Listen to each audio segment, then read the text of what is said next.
The Priest Brass by R.H.Malden and read by Christopher Halton.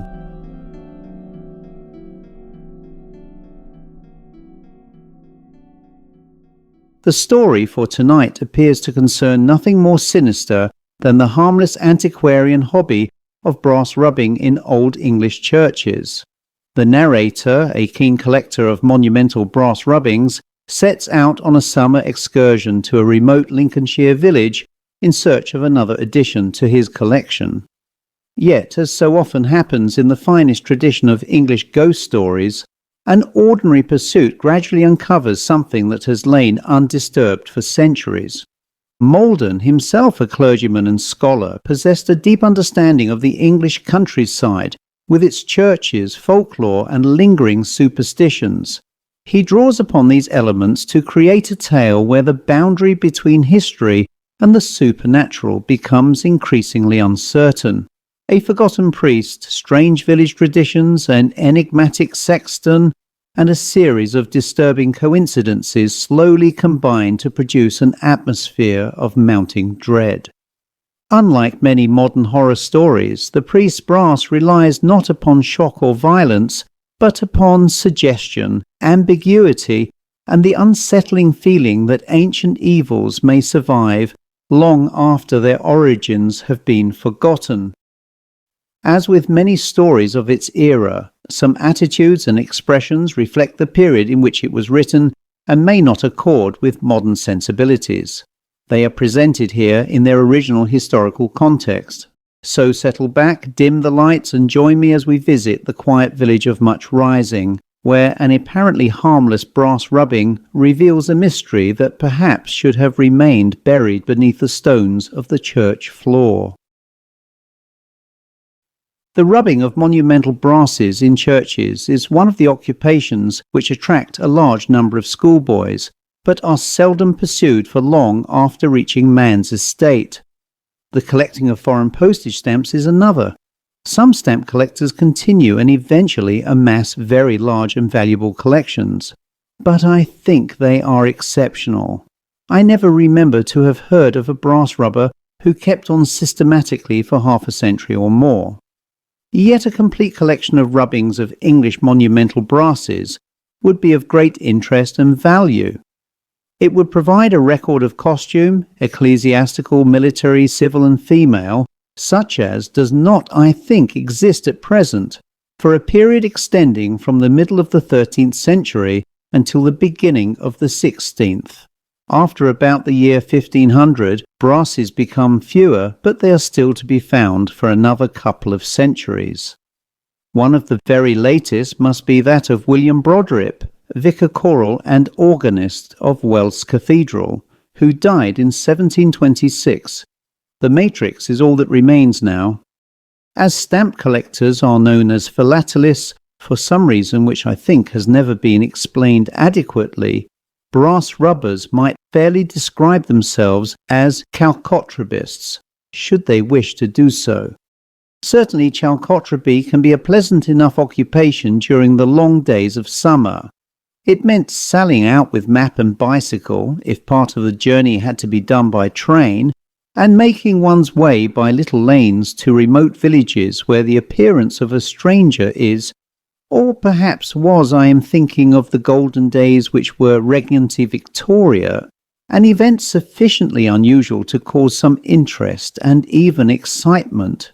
Whatever the present generation may have to say against the bicycle, I maintain that there was no better method of exploring a countryside in the days before the internal combustion engine had, in the emphatic phrase of Lord Grenfell, ruined the earth, defiled the sea, and made the air dangerous.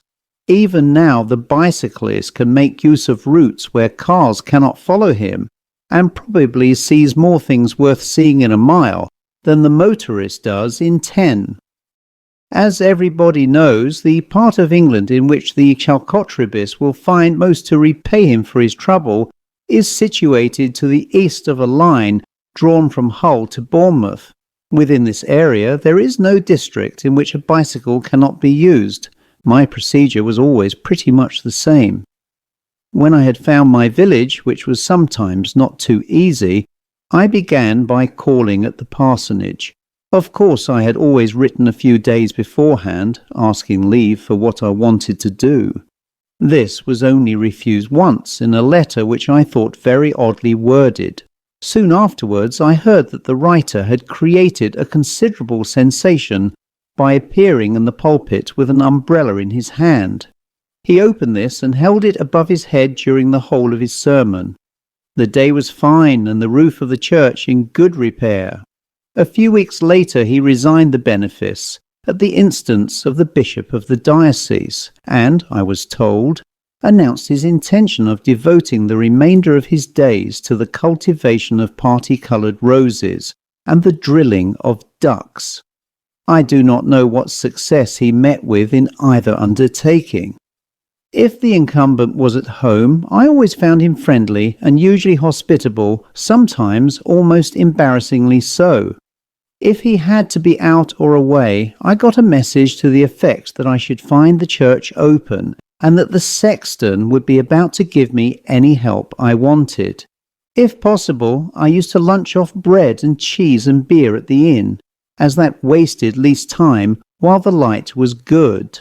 If I was invited to tea, I generally accepted, because by that time I had finished my work, if you can call it that, and was prepared to enjoy a little conversation about the place and its people before starting for home, or for wherever I had arranged to pass the night.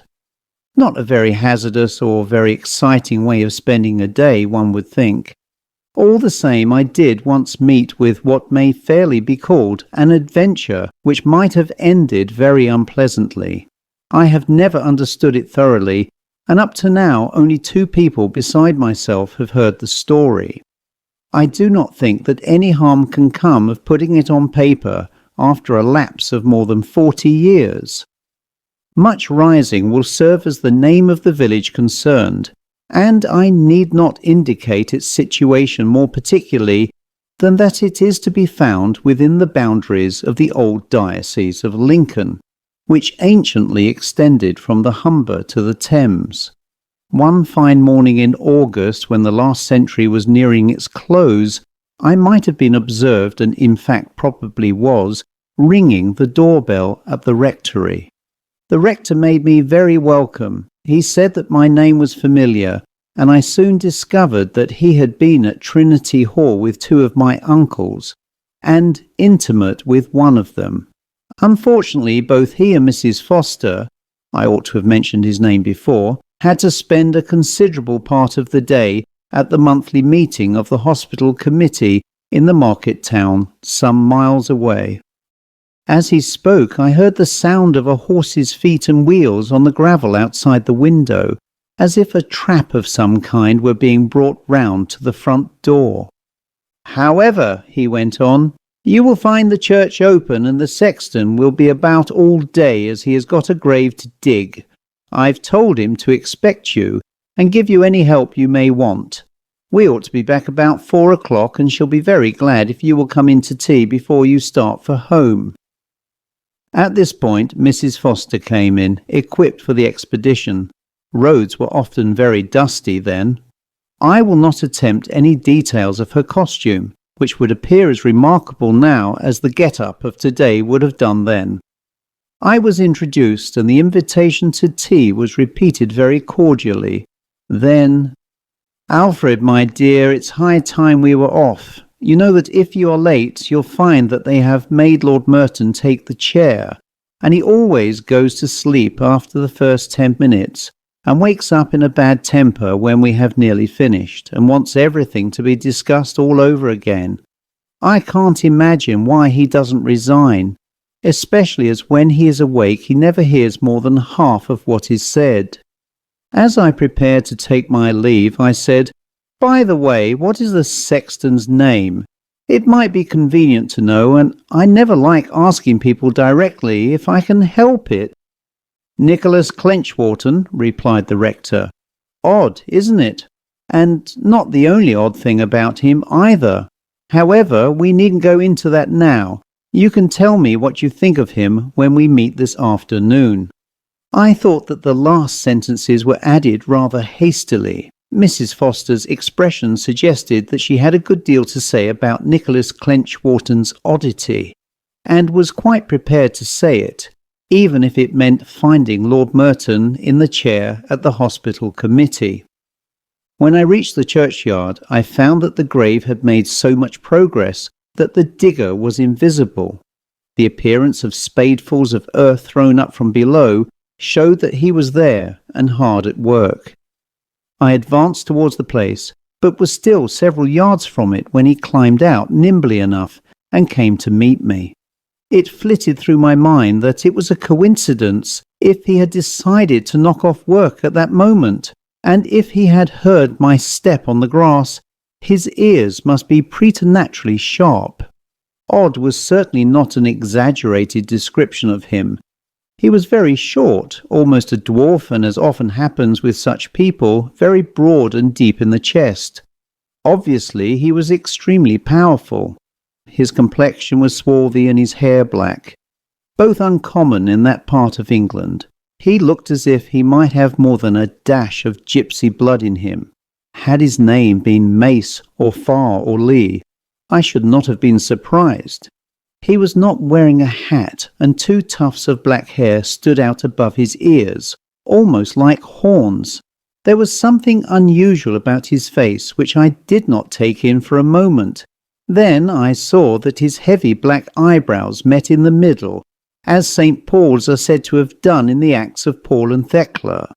He looked as if he might have been a seaman in earlier life, and I thought he would not have been out of place as one of the ship's company of the Hispaniola. Gunner's mate to that brandy-faced rascal Israel Hands would have suited him very well. We shook hands and I mentioned that the day was fine. He assented, but added that the farmers would be glad of some rain. Then, "Be you the gentleman rector told me to look for?" And on receiving an answer in the affirmative, he jerked a thumb in the direction of the church porch and said, "All ready." As he seemed to be a man of few words, I left him, and he returned to his grave. The church was small, and except for a fine Norman arch to the chancel, presented no noteworthy architectural features. There was little coloured glass, of which I was glad, and none of it old. The strips of cocoa-nut matting which covered the floor had been rolled up so that I could get at what I wanted without delay or difficulty. I decided that this should be worth £half-a-crown to Clenchwharton. There were 5 brasses to be seen, none of them of outstanding interest or merit, but worth a visit. The largest and most elaborate was of Thomas Ketton, Lord of the Manor, who died on the 9th of September 1513. I wondered whether he had fallen at Flodden, but if he had, the fact was not recorded. At the foot were some lines which I think will bear reproduction. "Livest thou, Thomas? Yea, with God on high. Art thou not dead? Yea, and here I lie. I who on earth did live but for to die, died for to live with Christ eternally. When I had finished my rubbings, I looked round to see whether there was another brass which I had overlooked. I could not see one, but I had a curious feeling that there was one somewhere. The impression became stronger, and I could almost have sworn that someone had whispered in my ear, 'Look again!' I turned round sharply, but of course there was no one. How could there be? I went out into the churchyard and told the sexton that I thought I had done all I meant to do, and thanked him for his trouble. At this point my half-crown changed hands, and this may have had something to do with the fact that when I asked him to come to the church with me for a minute or two, he raised no objection. When we were inside, I said to him, "Now, are there any more brasses beside these 5? He looked at me rather hard, and then with the air of a man who has made his mind up after a struggle, said, "You Arstead me, remember that if things come Orchard." Having delivered himself of this enigmatic utterance, he turned and stumped up the chancel. Just inside the altar rails, he picked up the edge of the sanctuary carpet and disclosed a small brass, which I saw at once to be that of a priest, vested and holding a chalice. There did not seem to be anything unusual about it, except that it was in bad condition. "Well, there he be. Do you fare to take his picture?" "Why, yes, why not? I shan't do it any harm." Again he paused and looked at me hard. I began to wonder whether he were quite right in his head. Then, very slowly, "I do suppose not, but every seesaw has two ends, as the saying is." With which he took himself off. Closer inspection of the brass showed that it was very much worn. The face seemed to be almost entirely obliterated, and the inscription round the edge was largely illegible.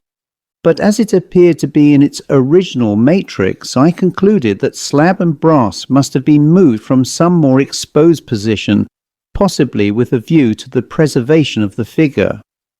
I knelt down and spread my paper and began to rub. But I must admit that as I did so, I began to feel extraordinarily uncomfortable. It was as if I were setting in motion something which had better be left quiet, and once started might be beyond control. Besides this, I kept fancying that someone was watching me from outside through one of the windows, which were of clear glass. I seemed to get a glimpse of a face, and not a pleasant or friendly one either, out of the tail of my eye. But when I looked full at this window, not always the same one, there was nothing to be seen. Once I got up and went out quickly, but of course there was no one, only the sexton at work on the grave, which was too far away for him to have got to it in time. I ran round to the other side of the church to make certain that there was no one there, and then went back, feeling thoroughly ashamed of my attack of nerves. I found that my paper had been moved to a distance of 2 or 3 feet, and I had some little difficulty in replacing it exactly right. Draught from the open door, I told myself. But I did not really think so. Altogether, I was heartily glad when I had finished, and could make my way out into the sunshine of the afternoon. As I passed out of the churchyard, I called to the sexton and said, "I've finished now. You can lock the church as soon as you like." His reply was indistinct, but I thought I caught something to the effect that there's those as locks and bars won't hold. On reaching the rectory, which was only about a couple of 100 yards away, I found Mr. Foster and his wife in a somewhat exhausted condition, especially the lady. The committee had been very long, and that Mrs. Shorten, who appeared to be the Archdeacon's wife, even more tiresome than usual. However, tea and some extremely good cake soon produced a more equable frame of mind. "Well," said the rector, "how did you get on, and what did you make of Clenchwharton?" "Oh, I found all I wanted, thank you, and I think my rubbings have come out quite well, but I can't say that I took to him particularly." "Take to him!" exclaimed the lady. "I should think not indeed. He gives me the creeps whenever I look at him. I'm sure he's a dreadful man. It would never surprise me to hear that he had committed at least one murder. I don't think he ought to be employed as sexton, and if I've said so once, I've said so 100 times. "Yes, my dear, I know you have," rejoined her husband. "But, as you know, I didn't appoint him. I found him here when we came 10 years ago, and have no reason for dismissing him. As you saw, addressing me, he keeps the church and churchyard very well. He must have some money of his own. That kind of man often owns a few cottages somewhere, because he does no other work, and he could hardly manage on what we pay him. Of course, in a small place like this, the sexton's job is only a part-time one, and is paid as such, because it is assumed that he has another. But Clenchwharton really makes it a whole-time one. He does more than he need, and more than we pay him for. I know he isn't liked in the village, but that may be merely because he is a foreigner, and keeps himself very much to himself. I have no idea where he belongs. If he has ever been married, he was a widower without children when he came here. But I don't know even as much as that. There is nothing to be got out of him about his antecedents."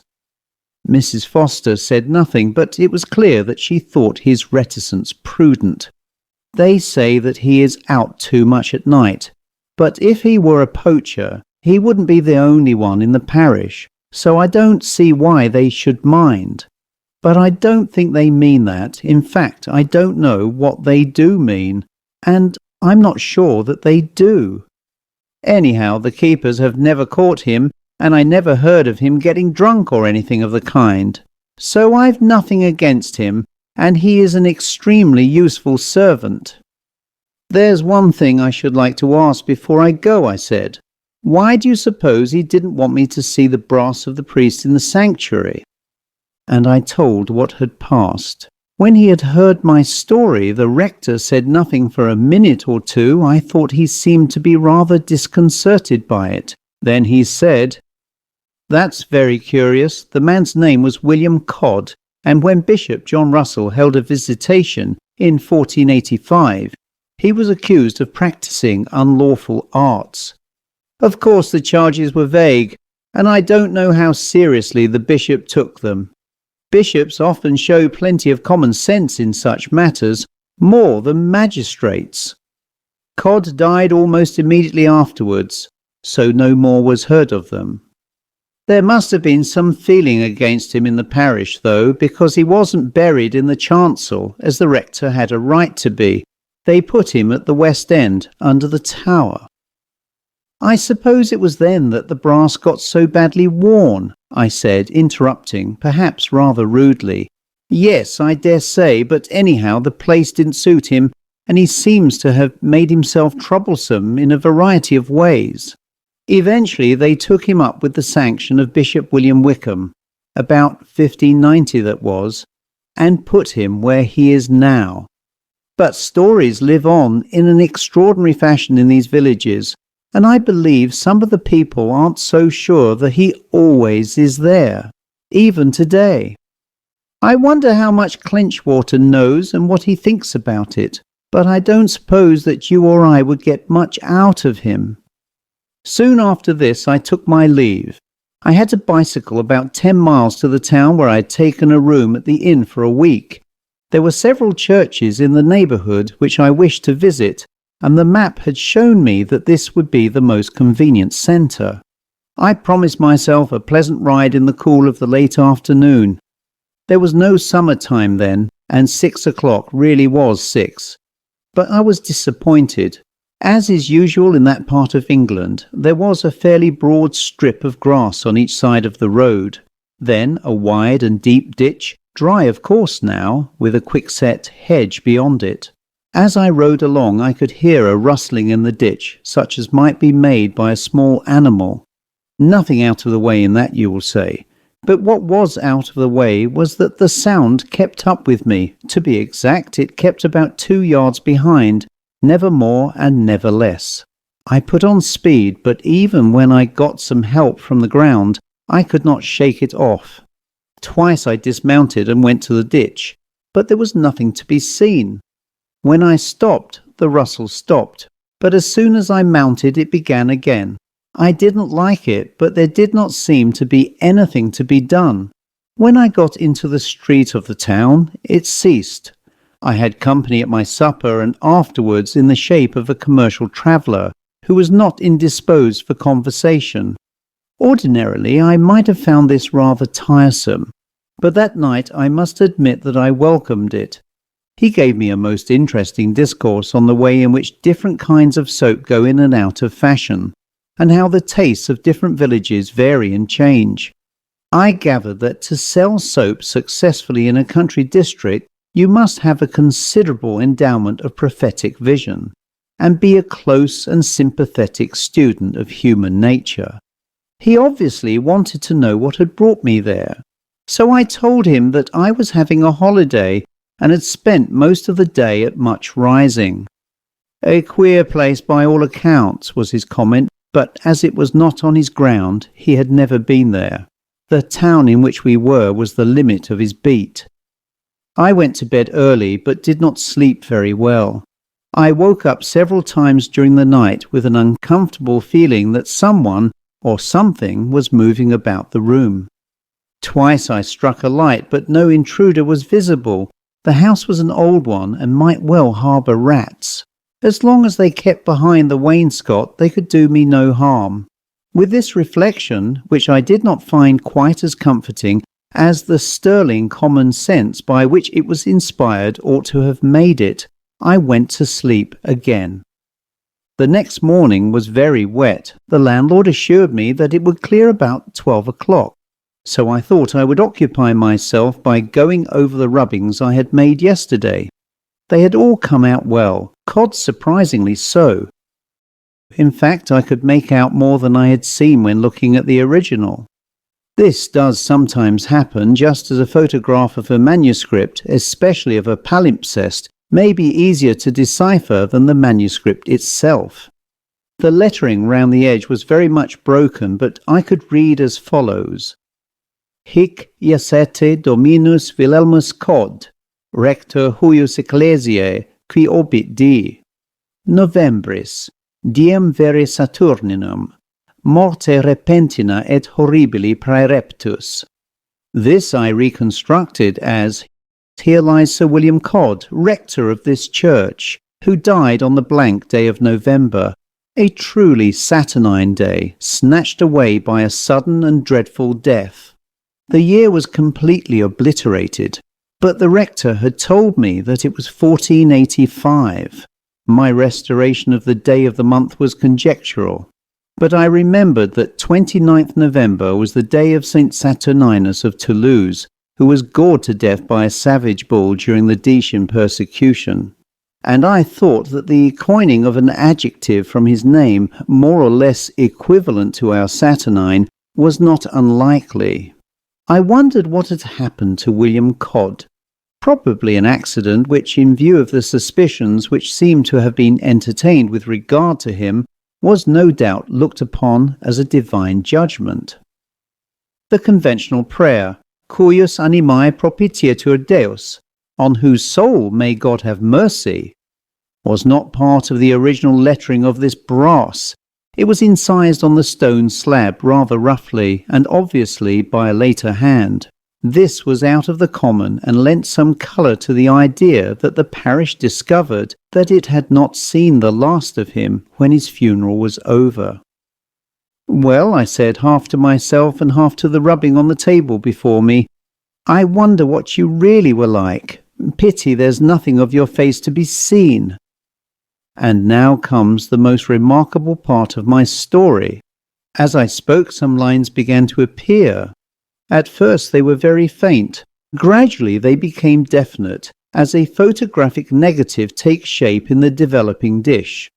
Little by little, a face emerged, and it was a face I knew. I had seen it as lately as yesterday. There could be no mistake. There were the eyebrows meeting in the middle, and the horn-like tufts of hair over the ears. I was looking at a portrait of Nicholas Clenchwharton. For some reason which I cannot quite explain, I did not feel frightened. Partly perhaps because surprise left no room for any other emotion. Partly perhaps on account of the prosaic nature of my surroundings. The parlour of an inn in a small country town about 11 o'clock in the morning does not provide a convincing mise-en-scène for supernatural experiences. While I watched, a further change took place. The face became less human, the tufts of hair were now definitely horns, and I was looking at a bull's head on a human body. Like the Minotaur, I said to myself. Certainly the eyes and forehead suggested more than bovine intelligence. In another minute it had faded away, and the face was a blank again. Had I been dreaming? No, I knew I had not. I saw what I have just described as plainly as ever I saw anything in my life. Obviously I must return to Much Rising as soon as might be and talk matters over with the rector. As the landlord's forecast of the weather proved correct, I put this plan into execution shortly after lunch. I must admit that I began to feel a little nervous as I left the town. The road was a lonely one, and I soon discovered that my companion of the day before was waiting for me in the ditch. However, I must go, and I did not see how I could come to any harm. Presently, when I was in sight of the village, the rustle passed me, and about 100 yards farther on I thought I saw a small animal of some kind leave the ditch and go through the hedge into a field. I only got a fleeting glimpse, and cannot say more of it than that it was of a darkish colour, and about the size of a rabbit. But a rabbit it was not, nor was it an unusually large rat. A short distance farther on there was a gate into the field. As I came up to it, a man opened it and said, "This is your way." I saw that there was a large meadow with a well-trodden track, quite practicable for a bicycle, running across it. At the far side it disappeared into some bushes, and just beyond them I could see the chimneys of the rectory. It was part of the general oddness of the day that I felt no surprise at the fact that the man knew where I was going, any more than I think one is ever surprised in a dream. I thanked him, turned through the gate, and began to ride across the field. I only saw him for a moment, and afterwards could not recall him with any clearness.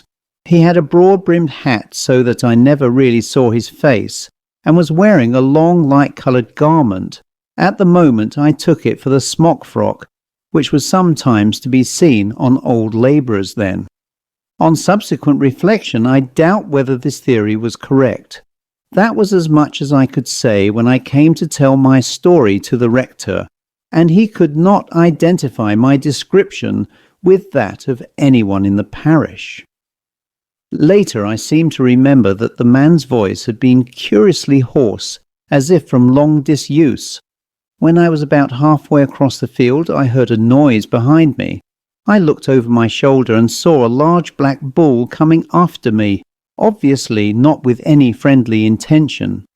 Flight was my only chance, and the shrubbery or plantation, or whatever it might be for which I was heading, might aid my escape.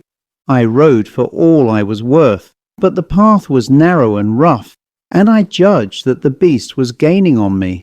As I entered the plantation, I saw what looked like a small disused quarry straight in front of me.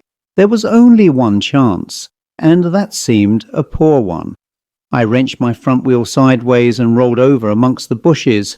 As I fell, I heard a bellow and a crash. I picked myself up, thankful to be still alive. The bull was nowhere to be seen. I presumed that he had gone into the quarry and was well content to leave him there. I ran as best I could, staggeringly, blindly through the bushes, and found myself at the gate leading into the rectory garden.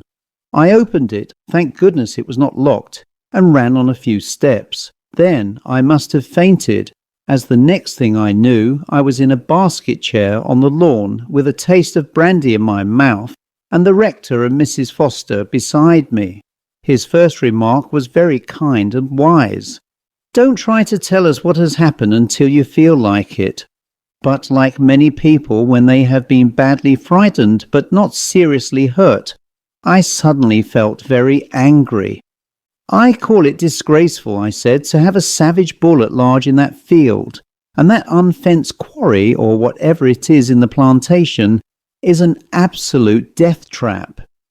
"Bull? Quarry? What are you talking about?" "All that land belongs to me. It's part of the glebe, always has been. The field is called Bull Yard. I suspect that goes back to the days when it was part of a rector's duty to provide a bull and a boar for the parish. Did you know that, by the way?" "But I don't suppose there has been a bull there for years, certainly not since I've been here." "And there's no quarry in the plantation. How should there be?" "There's a small depression where water collects in winter. It might be nearly up to your knees at times, but of course it's as dry as a bone now. You could have ridden your bicycle straight across it." "I suppose there might have been more of it once. There are a number of small quarries in these parts, and some of them are still worked. But if that was one of them, it was filled in, perhaps by nature, long ago." During this speech I became more reasonable. I apologized and said, "Well, will you come and see?" He would, and we went and found it as he had said. The only part of my story which seemed to have a word of truth in it was that I had fallen off my bicycle into the bushes. At any rate, the bicycle was there, not much the worse, I am glad to say, and my cap and some broken twigs. There was no pit or quarry, and no trace of any bull. "But did you hear him bellow?" I asked. "I thought I heard some distant thunder, but it must have been several miles away," was the reply. Wild as my story must have sounded, the rector did not upbraid me or laugh at me.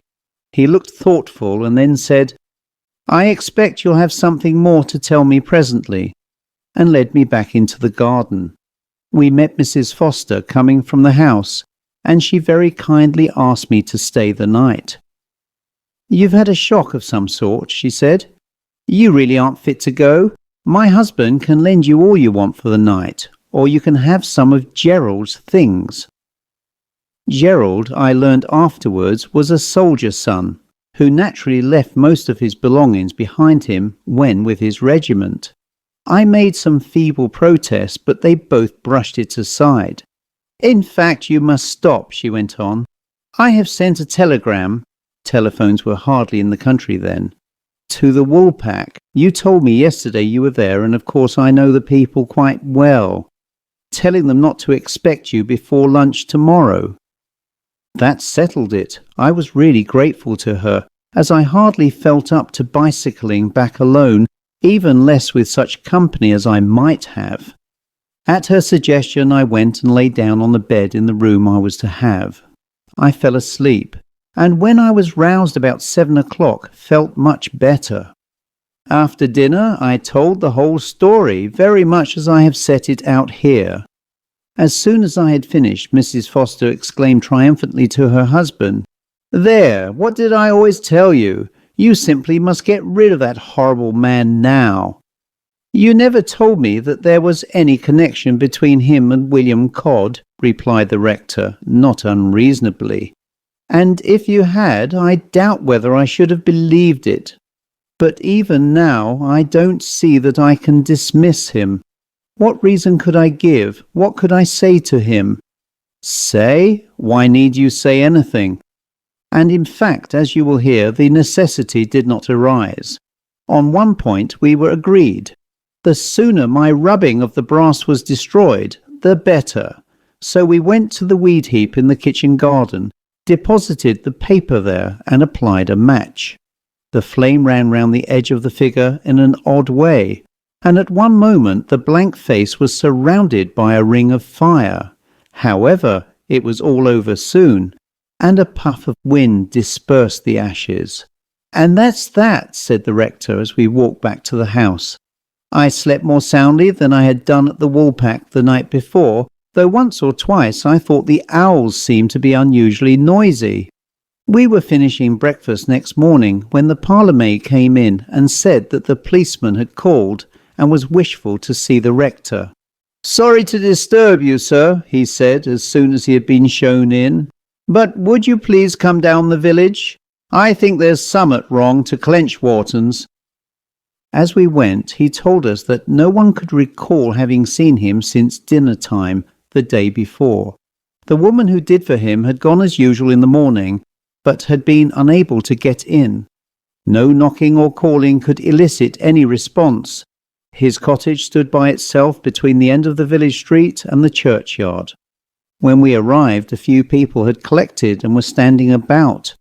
The rector, who was a magistrate, directed that the door should be forced. This was done without much difficulty. The cottage was of the ordinary four-room type, living room and kitchen on the ground floor and 2 bedrooms above. It was clean, but smelt curiously earthy. We found ourselves in the living room. At the far corner, a steep and narrow staircase gave access to the upper floor. Clenchwharton was lying at the bottom in an attitude which showed plainly enough that he was dead. In view of the narrowness of the staircase, it was thought better not to try to carry him up. The body was laid on an old sofa in the living room and covered with a counterpane brought down from the bedroom. While this was being done, a certain amount of murmured conversation went on, and I caught, "Save Jack Ketch a job, I reckon," from one of the men. This appeared to be the general sense of the meeting. When the doctor came, he certified that there was a clean fracture between the third and fourth cervical vertebrae. Death must have been instantaneous and had taken place more than 12 hours previously. Clenchwharton had obviously been killed by falling down the stairs. Whether he had had any kind of fit which had caused him to fall could not be determined without a post-mortem, and as there was no suspicion of foul play, it hardly seemed worthwhile to hold one. I returned to the Woolpack that afternoon and went home the next day. I did not feel inclined to rub any more brasses just then, especially in that neighbourhood. Afterwards, other occupations and interests supervened, so my collection has remained as incomplete as many others. The verdict of the coroner's jury was, of course, death by misadventure, and the body was interred in the churchyard on the south side of the church. No relations could be discovered. He had owned some house property somewhere in the west of England, but as he had made no will, and the solicitors who managed it for him and remitted his rents knew no more about him than anybody else, I suppose it passed to the Crown. The rector paid the funeral expenses out of his own pocket and had the words "Requiescat in pace" inscribed on the tombstone. Some people in the village were inclined to object when the meaning was explained to them, on the ground that the sentiment was popish. But the general opinion was in favour of them. As far as our knowledge extends, they seem to have been efficacious. It is easy to frame a number of questions in connection with the episode, but I have never been able to arrive at a satisfactory answer to any of them. The end. You have been listening to The Priest Brass by R.H.Malden. What makes this story particularly memorable is the way Malden leaves so many questions unanswered. Was Nicholas Clenchwharton merely a strange and unpleasant man, or was he somehow connected to the long-dead priest William Codd? Was the narrator pursued by a supernatural manifestation, or did he become entangled in a centuries-old evil that had never truly left the parish?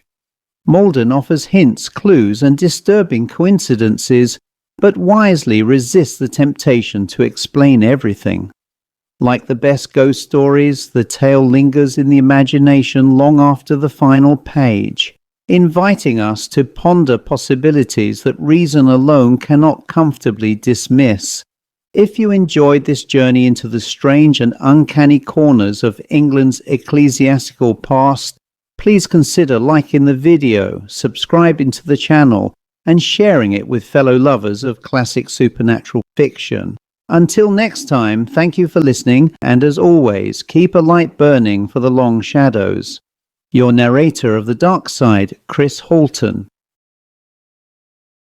For several years, I've devoted myself to creating original ghost stories, strange tales, atmospheric narrations, and supernatural fiction through haunted tales of darkness.